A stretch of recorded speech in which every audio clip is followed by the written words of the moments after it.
في شطب بقلم أحمر على مطرح الحشوة، تاخدين وبتحرق الميكرو وبعد منه والتصافي بس نقباط. شو وين سيري؟ لا ما في شيء، عم فكر هيك كيف تيسرت معنا الأمور. دستور من عينك، شبك يا زلمة رح تصيبنا بالعين. وكيل عن أبو الحاجة، قسما بالله لولا الحاجة ما بشتغل هيك شغلة على قطع رقبتي. عمين تغاوي نكد شي، خلصنا بقى، بكرة بس تكرج العملة بين ايديك شوف كيف الدنيا عم تضحك لك. طيب بدي أسألك سؤال. شرف. هلا أنت يعني كيف وثقت فيني؟ ما خفت مثلا اخذ القطعتين وصرفهم بمعرفتي؟ لا. ليه بقى؟ أول شي يا غالي، التهريب مو مصلحتك، وأنت عدم المؤاخذة مالك حمار تروح تستعين بحي الله حدا بشغلة فيها قص روس مثل تهريب الآثار. ثاني شي، أنت جوعان مثلي يعني، والجوعان ينضحك عليها بقصة الكرامة والأخلاق من هو وصغير، وبيتعلم إنه ما يخون الإيد اللي انمدت له. بس اطلع حواليك راح تشوف الناس حيتان، إذا سكتلن بيبلعوا كل شي حواليك، وحتى توقف بوجهن لازم تصير أوسخ مني. أوساخ؟ ايه أوسخ. حمامة السلام هي خرطة كبيرة، بدك تنسى لي إياها والله يا غالي، لأنه كلنا منسامح وما حدا فينا بيحب البلا وخربان البيوت لحدا. بس هالدنيا نازلة فيك جلد جلد جلد جلد، شو بتعمل؟ تعطيها خدك الأيسر؟ خيي أنا الحمد لله دايمي حاجتي تورمت، ومن اليوم ورايح اللي بده يدسلي على طرف بدي اجعل الله ما خلقه وفرط لي المسبحة بقى. اليوم المساء بدي صرف القطعتين وبدي اكون صاحي ومزاجي رايق. عم تفهم علي؟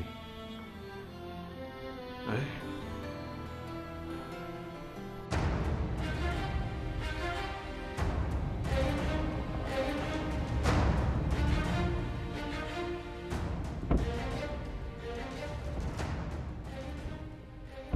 اهلا وسهلا، نورت قصرك يا بيت. كيفك يا ابو صبحي؟ الحمد لله، داعي لك بالخير سيدي. اخبارك منيحه؟ تمام سيدي تمام. لازمك شيء؟ عاوز شيء؟ بدي سلامتك. اكيد. والله ما كان العشم يا ابو صبحي. خير يا بيك، حاسس انك يعني متضايق مني، خير في شيء؟ طبعا في شيء. لك معقوله يا عمي يا ابو صبحي اخوك بالمستشفى ومحتاج فلوس ليساوي عمليه قلب وعم تخبي علي؟ يا بيك مثل ما بيقولوا شكوى لغير الله مذله. شكوى؟ الله يسامحك، صار لك عم تشتغل بهذا البيت 25 سنه، عم تتعب فيه وخيرك له ولناسه. معقول الحكي اللي عم تحكيه؟ يشهد ربي علي يا عمي ابو صبحي، ما بيوم من الايام شفتك صغير قدر. انت مقامك وقدرك بمقام الوالد الله يرحمه. هي دارك يا ابو صبحي، والك فيها مثل ما الي فيها انا وابني. هالمره رح مرق لك اياها، بس مره تانية رح ازعل كثير. ها لا يا ابو صبحي، بترجاك لا تبكي، لك دموع الرجال مثل حكايتك بركوا الدنيا وما فيها. انت بركه هذا البيت. اسمع، بخصوص اخوك انا بعثت اليوم ونقلناه على اهم مشفى بالبلد. تكاليف العمليه بتنساها، حتى النقاهه والادويه انا مسؤول عنهم. كتر خيرك. بس توعدني ما تخبي عني شيء من هلا ورايح. بوعدك.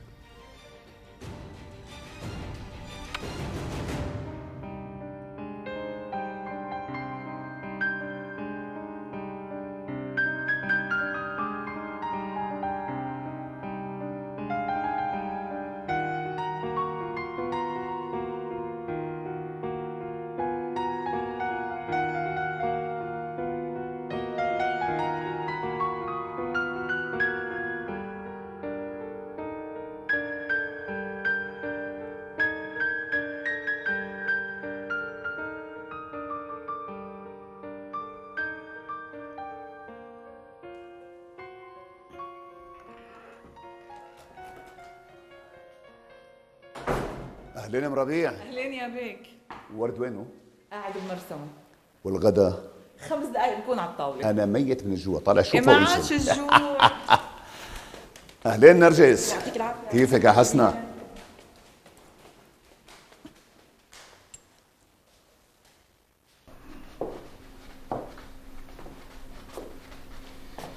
أهلين أبو ورد. كيفك حبيبي؟ أنا منيح بس الشغل مو منيح. لا ليه؟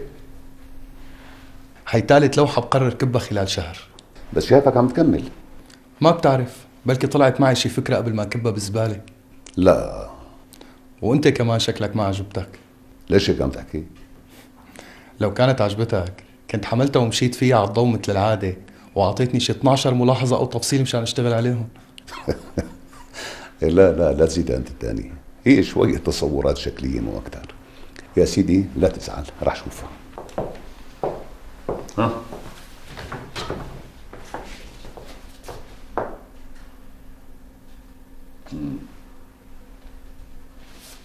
شرف سيدي. مبدئيا هي للكب. وعقوبة لك، رح تتغدى معي، ما رح اتغدى لحالي. يلا يلا.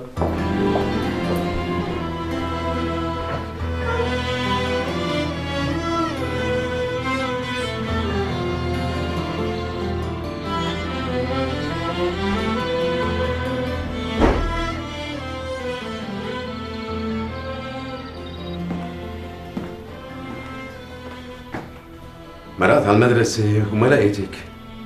ايه شفتك تأخرت قام رجعت لحالي.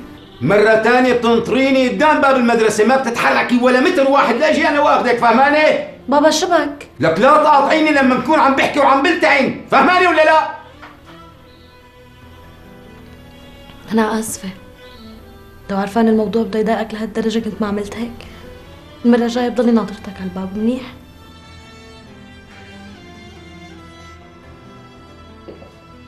يعني ما رح تاكل، عملت الأكل مشانك.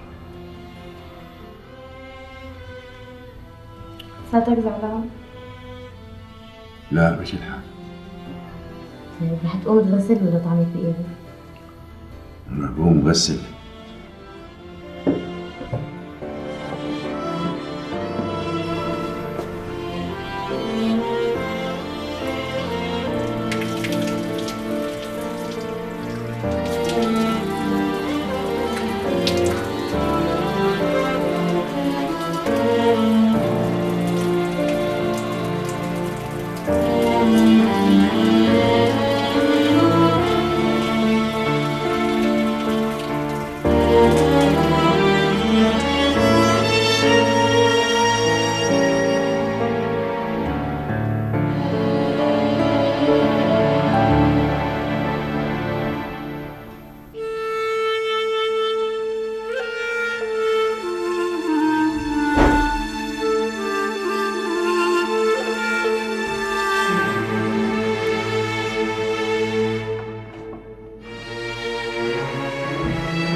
شو حبيبي؟ طمني شو صار معك مشان الشغل؟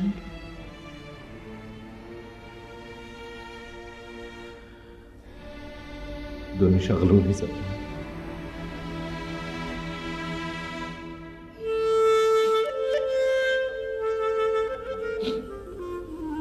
هو ده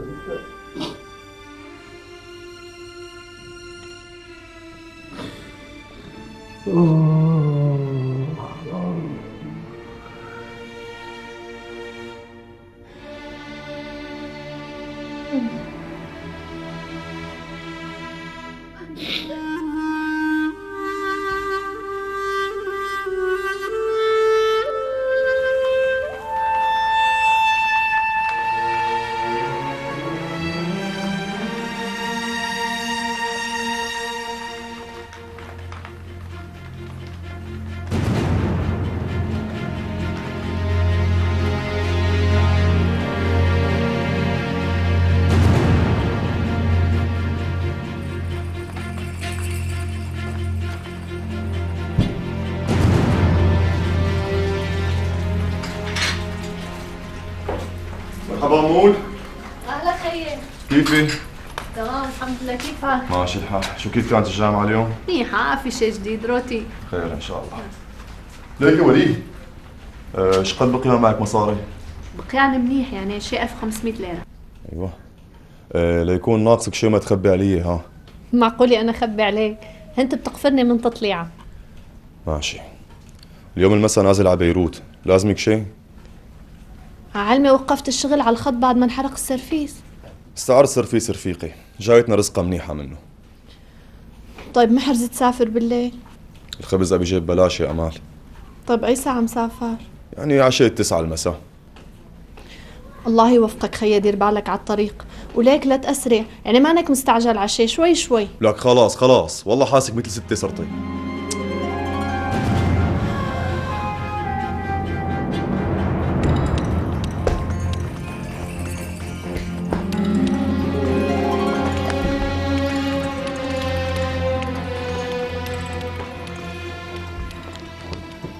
الو سلوى، اعطيني سالم.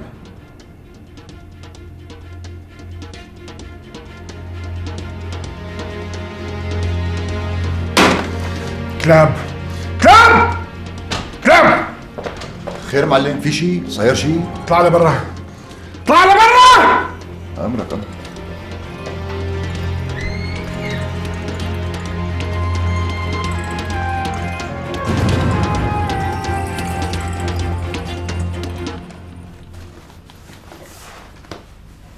عمولي دير بالك على حالك خيي، الله يخليك. ولا يهمك، أنا بكرة الظهر انشقت حالها بكون صرت هون إن شاء الله. ليك لا تقطعني، ضل اتصل فيني، أنا ما رح سكر موبايلك كرمالك. أمريك خلص ولا يهمك. بدك شيء من لبنان؟ سلامتك خيي. يلا سلامتك. خاطرك. لحظة شو؟ لحظة شوي.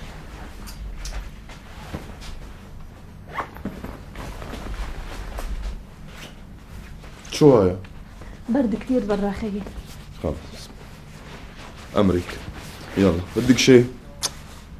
انتبه على حالك ها. دير بالك على خاطري الطريق ماشي. خيي، لا تسوق بسرعة. أمريك. ليه؟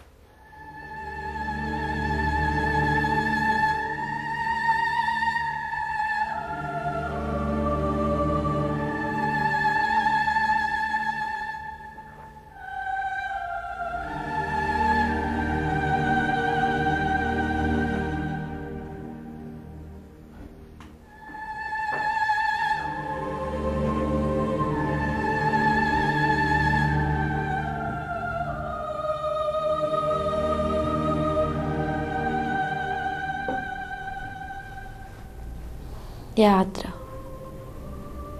ليش هيك عم بيصير فينا؟ ما عم بقدر افهم شي، ولا حدا عم بيفهمني شي. طب انا شو ذنبي؟ بدي اعيش حياتي طبيعية، اطلع وفوت مع رفقاتي. طب ساعديني كون مع بابا يرجع مثل الأول، قوي مثل ما بعرفه. وجعه عم يقتلني، ما بدي إياه يكون هيك. كل ما أجي أسأله شو صاير بيخانقني وبيعيط علي.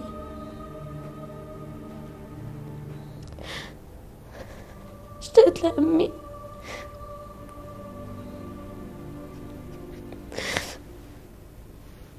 ما بعرف ليه تركتني وراحت. أمي ما بتتركني بلا سبب، وكل ما حاكيها بتقلي بعدين، ما بتفهمني شي.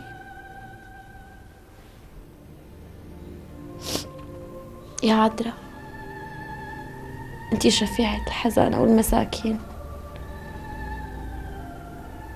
وأنا حزينة ومسكينة. دخيلك ساعديني، ما لي غيرك.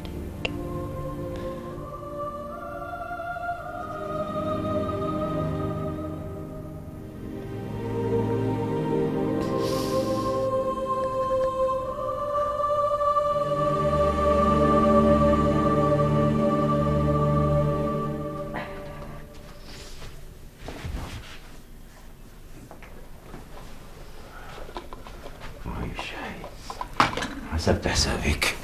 حطت القرفة؟ أنا ما بحبها بالقرفة. ايه بس أنا بحبها. هلا المرت الجاي لما بساويها ابي حطي لها اللي بدك اياه. أمي كانت دائما تحط لها قرفة وتشربها وما تحكي شيء.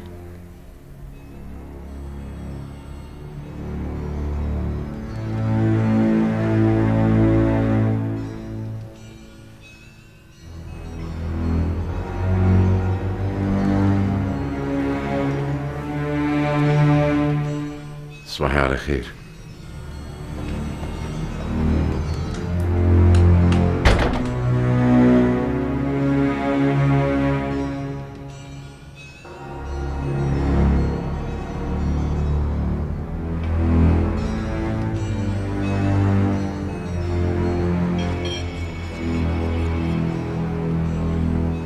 إذا نلاقي حل.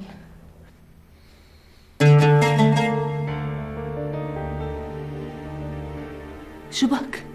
ليش عم تطلع فيني هيك؟ لا تتبارد علي، الولد مرتفع حرارته، قوم روح جيب دكتور.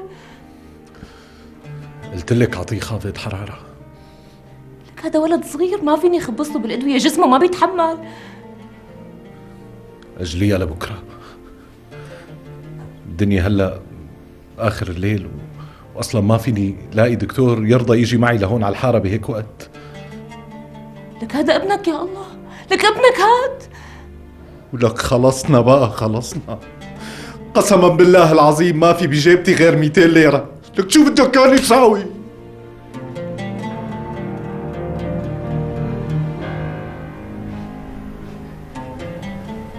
كرمال الله، كرمال الله، روح جيب له دكتور. والله خايفة يروح من بين ايديه، حرارته كتير مرتفعة. حسبي الله ونعم الوكيل، حسبي الله ونعم الوكيل. لا بشوف.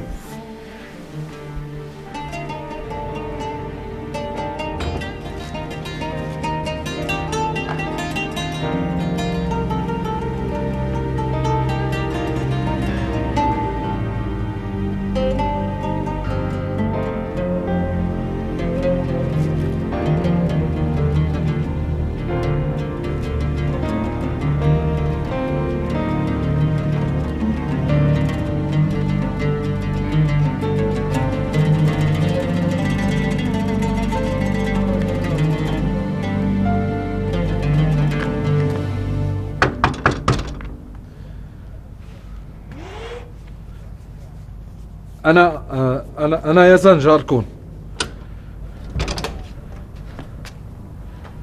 أهلين. لا تواخذيني يا أختي، عم دق عليكم بهالوقت. السيد رشيد موجود بالله؟ لا والله رشيد سافر على بيروت. خير في شيء؟ ابني مرتفع حرارته وأنا منتقل جديد على الحارة، ما بعرف في دكتور هون وخايف عليه، يعني ما شان حرارته. لحظة، ابنك مرضان بدك تجيب له دكتور صح؟ صح، بس المشكلة اني انا ما بعرف حدا هون يعني. طيب ماشي، ثواني انا بجيب جاكيتي وبروح معك، في دكتور قريب بنجيبه وبنرجع. لحظة،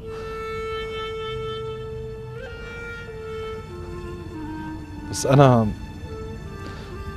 ما معي مصاري.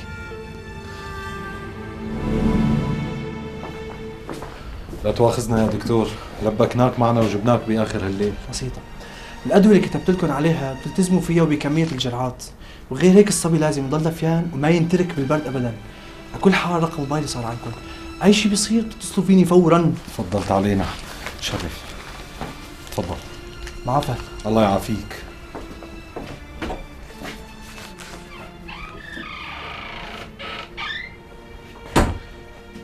كتر خيرك. خير الله. والله ما بعرف شو بدي اقول، يعني انتي مرة لحالك وانا دقيت عليكي باخر الليل وشنطتك معي. خلص المهم مجدي يكون بخير. هي تاني مرة بتوقفوا معنا، ما بعرف شو بدي اقول.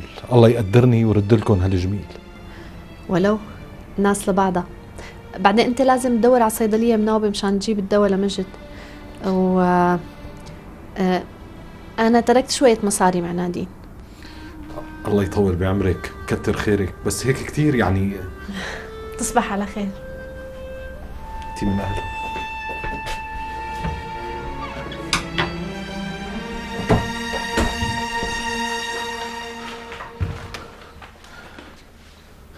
كأنها نزلت حرارته وهدي شوي. الحمد لله. الحمد لله. الدكتور قال لي انه شوي تاني بيهدى وبينام. يمكن انا زودتها بخوفي عليه، بس شو بدك تساوي؟ هيك قلب الام. وأنا بكرة رح أروح لعند أخي أحمد وأقول له يظبط لي الشغل اللي وعدني فيه. الشغل مو عيب، بركي الله هيك بيرزقك بحسنتي وحسنة هالصبي.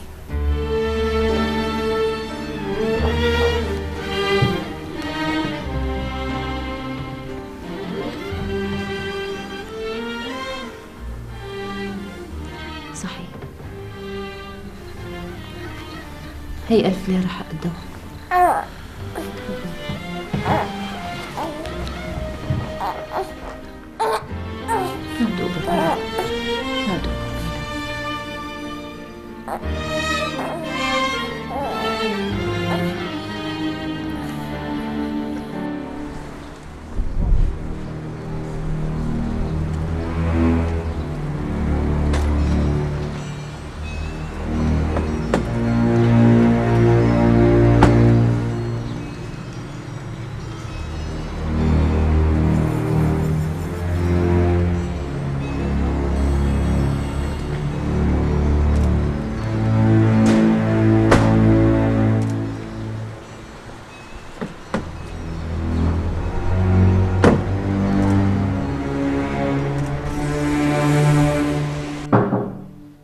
أهلين.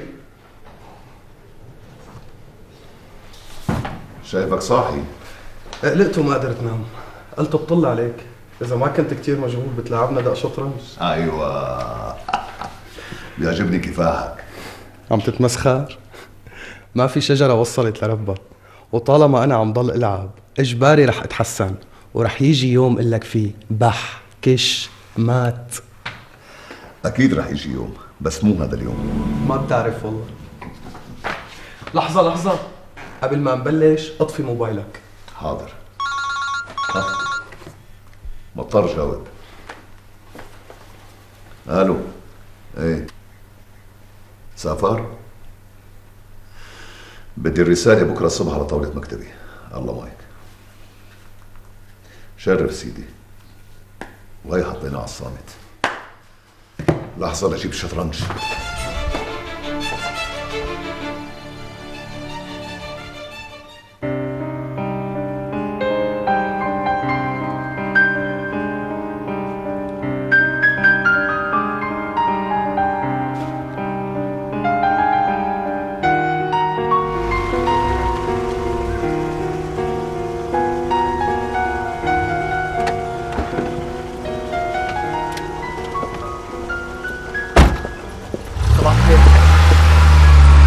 صباح الخير. جبت لك هدية. ما بقبل هدايا من حدا أنا. على فكرة يعني الهدية كتير بسيطة، ما أنا مستاهلة إنك ترفضيها وتخجليني. شكرا. بس هيك؟ شو لازم ساوي مثلا؟ بوسك يعني؟ لا والله العظيم ما كان هيك قصدي. ماهر، أنت شاب ظريف ومربى، بس صدقني يلي عم تعمله هاد ما رح يوصلك لنتيجة. طيب ليش؟ شو ليش؟ فرق السن بيني وبينك كبير كتير. يعني أنا لو متجوزة على صغر بجيب شاب قدك أو يمكن أصغر منك بكم سنة. عم تفهمني؟ أنت دائما بتحكي عن نفس القصة، هي العمر بيني وبينك. يعني أنت بتحبيني ومشكلتك بس هي العمر؟ صدقيني في ناس كتير مثلنا حبوا بعضهم وتجوزوا وعاشوا حياة بتجنن. لك ليش عم تضحكي؟ ماهر، أنا ما بحبك بس ما بكرهك. يعني أنا ما فيني أفكر فيك غير هداك الشاب يلي تعودت تشوفه بينطلي من مكان لمكان. طب جربي غيري نظرتك فيني، بيمشي الحال. تعرف شو؟ أنا كنت ما بدي أقول لك مشان ما أجرحك، بس هلأ عم تضطرني أحكي لك. أنا بحب شاب من عمري تمام ومناسب لإلي كتير، ورح نخطب عن قريب. مشان هيك تصرفاتك اللي عم تعملها عم تأذيني كتير. بتمنى تضل محافظ على صورتك بعيوني، وشكرا على البورتيكلي. طب ما بدك تاخذي الورد؟ لا. باي. في شيء عن سيارة؟ هذا الشاب عم يضايقني؟ لا أبدا، هذا ابن جيراننا عم يوصلني لهون. يلا الله معك، سلم على الماما.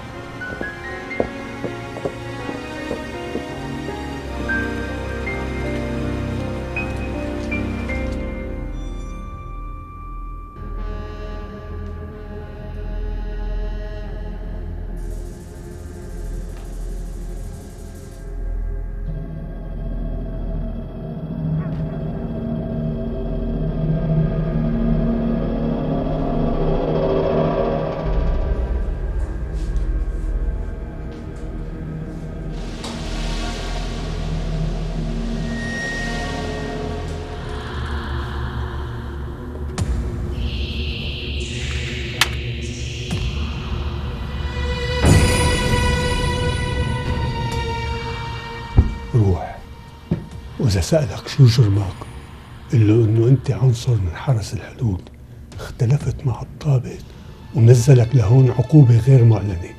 قوي قلبك، رح يخاف منك.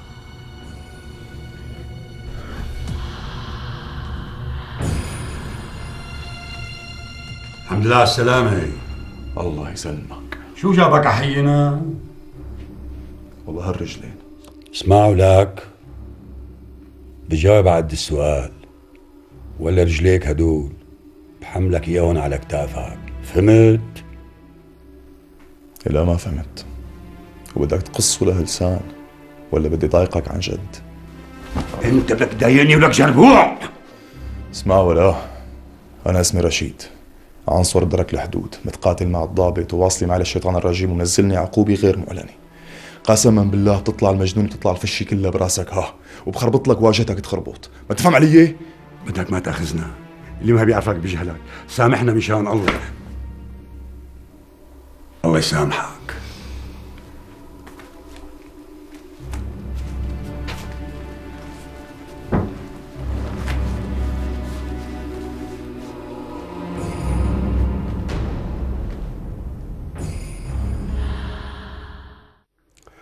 الحقيقة أنا قصدك بخدمة كتير صغيرة، بس ما بعرف إذا لساتني بمون عليك مثل أول أو لا. ولو يا سيدي بالخدمة دايما، وجيتكم لهون خطوة عزيزة، وإن شاء الله ما راح ردك خايب إذا الله قدرني. اليوم على طلوع الضوء رجالك ضبطوا شاب اسمه رشيد إسماعيل بشاحنة كيا على طريق طرابلس. صحيح سيدي، الاسم مسجل عندي بتاريخ اليوم الساعة 4 الصبح. انكتب ضبط بالحادثة؟ انكتب بشكل فوري سيدنا. ايه بدنا نلغي الضبط. كيف سيدنا؟ يعني هذا ضبط رسمي سيدنا، وانت بتعرف سيدنا انه يعني اي علامات على الدفتر بتظهر من تخزيق الاوراق او اتلاف لجمل بالمحضر رح تحمل مسؤوليه. تتلف الدفتر كله. عفوا؟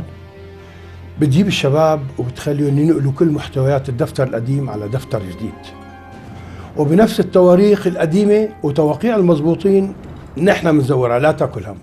اصلا ما حدا راح يدقق فيها. طبعا هذا كله بيصير بدون ما تنسخوا ضبط رشيدة، ديروا بالكم، وبعدين بتخلص من الدفتر القديم. وانا بقول لك كيف. بس سيدنا هيك بينقصوا عدد الدفاتر، وهذا تفصيل يعني ما راح يمر بهالسهولة. هي انا بحل لك اياها. فيني اقول انه انا كنت عندك بالمكتب وشاهدت بأم عيني انه القهوة انكبت على احد الدفاتر الجديدة واتلفتوا الدفتر وانا شاهد، وهيك بنتحايل على القصة وما حدا بيقدر يحاسبك لا على نقص دفتر ولا غيره. بعدين لك اخي اطمن، انا بالاساس في واحد كبير طالب مني هالطلب، يعني ما في داعي للخوف، وكون واثق اني انا رح اتدخل باي لحظة كانت اذا انفتح هذا الموضوع وبأسرع وقت ممكن. بس يا سيدنا هذا مهرب آثار حقير، يعني حقه نص فرنك. هلا مو دايما نحن بتصدق احكامنا على الناس. هذا الشاب انا بعرفه منيح، مستحيل يفوت هيك فوته. اكيد في واحد ابن حرام دسله القطع واتصل وخبر عنه مشان يورطه. طبعا هاي هي كل القصة. والله يا سيدي، يعني انا ما بعرف شو بدي اقول لك. يعني الموضوع ما بهالسلاسل. يعني بعدين في قطعتين اثريات يا سيدنا بيسوى هديك الحسبه دخلوا على قائمه المصادرات.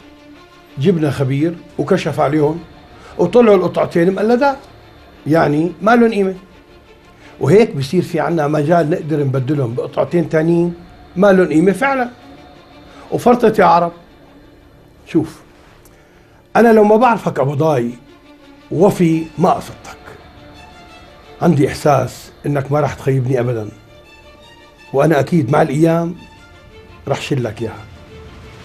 خلص سيدنا، يعني مثل ما بتأمر. بلاه الضبط، ويا سيدي اعتبر الموضوع كله من اصله ما صار. هذا عشمي فيك. وهلا رح اخلي الشباب يخلوا سبيله فورا سيدنا. لا اياك، بدي اياك تعمل العكس تماما، بدي تعقد لي اياه من هون لارجع اتصل فيك مره ثانيه. ما في داعي تفهم كل شيء،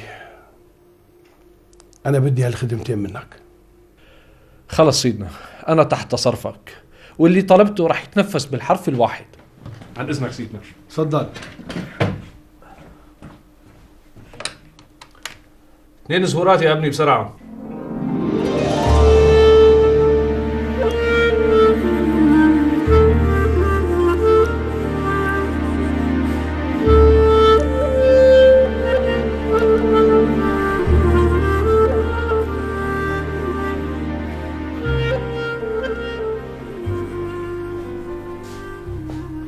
ورد الغالي بيشرب شي؟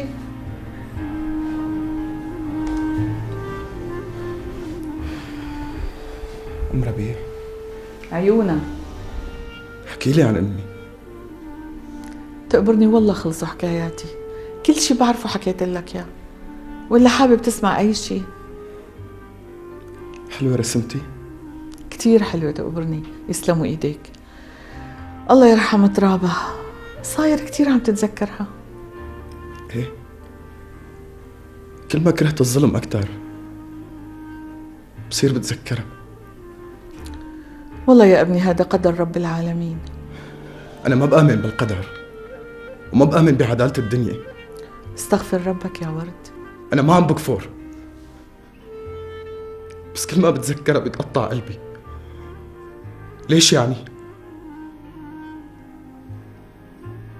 ناس بتنظلم وناس بتموت، أطفال عمرها ساعات بتموت بغلطة جراح، شعوب عم تنباد ما إلها ذنب.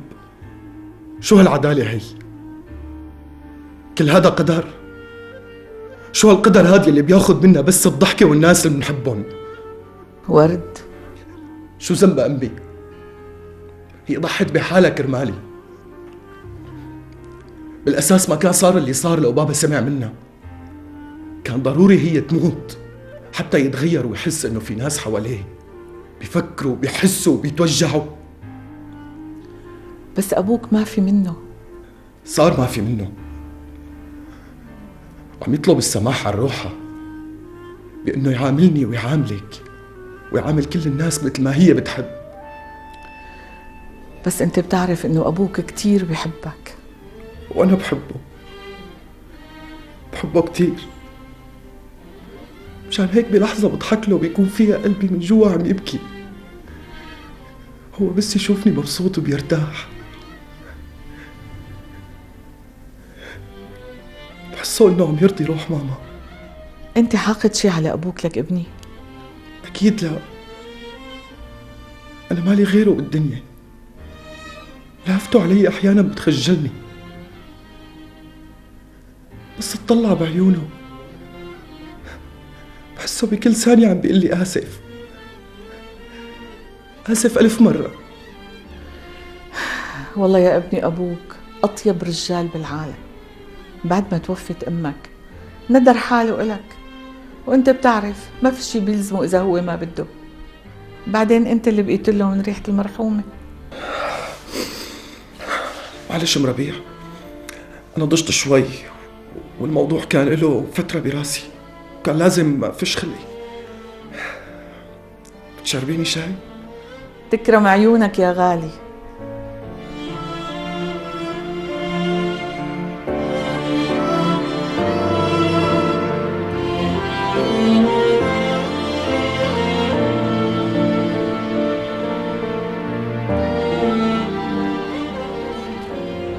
بتعرف صالح، أنا بستغرب موقف أخوك منا كتير. يعني معقولة هيك دكتور وخريج فرنسا وداير نص العالم مثل ما أنت بتقلي، ومن وقت ما تجوزنا وصار عمر ابننا 10 سنين لهلا ما كلف خاطره وحكى معنا تليفون واحد بس؟ ليش؟ بتعرف شو؟ أنا مو بس مستغربة موقف أخوك غسان، أنا بقعد أقول لحالي يا الله ليش هالعالم بتقدر تحط كل هالحقد بقلبها؟ لك مشان شو؟ بس لأنه تجوزنا ونحن من طبقة فقيرة؟ سالم شو بك؟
أنا صحيح ما متت، بس شفت اللي ماتوا، وبعرف إنك ابن حرام وما في شي بردك عن الأذى والانتقام من أي شخص بيوقف بوجهك. بعد ما كنت إيدك اليمين فجأة صار بدك تتخلص مني وتعاملني مثلي مثل أي تاجر صغير بالسوق. بس أنا لقمتي كبرت وما عدت أرضى بالقليل، مشان هيك أنا رح سافر، بس راجع لك، وحياة كل شي بشع تعلمته منك راجع لك. قلت لي سافر على فرنسا؟ بالضبط يا بيك، طلع لي عند ابنه عماد. ترك معك مفاتيح سيارته؟ لا يا بيك، ما ترك معي شيء. وبيته؟ بتصور ما ضل حدا بالبيت غير الخدم. انت بتعرف ابو عماد كان وحداني وكان عايش لحاله.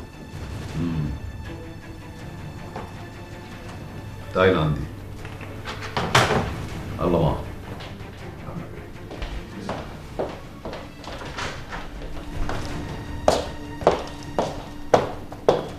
نعم يا بيك. ابو عماد هرب من البلد، بتتابعي لي كل التفاصيل اللي بتخصه، بتشوفي شو عنده املاك وباسم مين مسجله، اسم اهله، قرايبينه، حتى باصدقائه. بدي بكره الصبح ملف كامل. حاضر يا بيك. الله معك.